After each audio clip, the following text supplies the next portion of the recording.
stakeholder commenting on the PennEast pipeline proposal. I'm speaking on behalf of the thousands of families that I represent in my role as the Executive Director of Climate Mama and as a board member of the Mothers Project.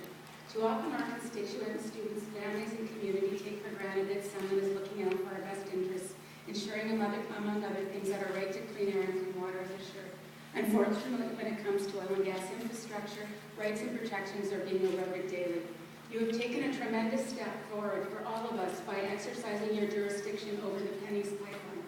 I ask you to use the same wisdom when looking at the big picture and long-term consequences that building pipelines in critical watersheds puts at stake.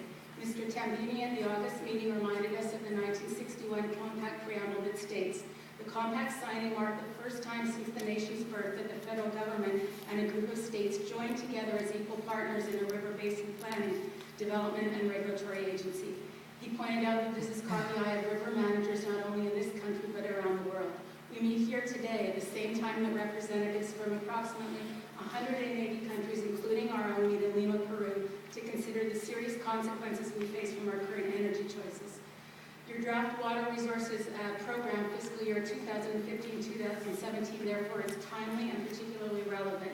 You highlight emergent issues for the Delaware River Basin as natural gas extraction in the basin, energy issues, and the changing climate and adaptive management.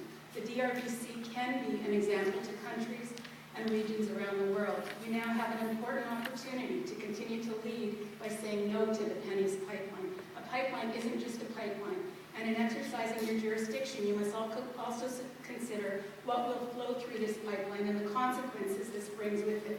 You can help us connect the dots. A July 2014 report of the Pipeline Safety Trust states that for the 10 years from 2003 through 2012, an average of 14.5 million gallons of hazardous liquids has spilled from pipelines each year, and more than 56% of these liquids are never recovered.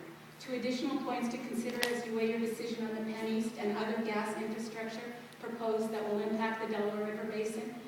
You have a unique opportunity to speak out and be heard on the immediate and imminent threats that oil and gas pipelines and their infrastructure pose.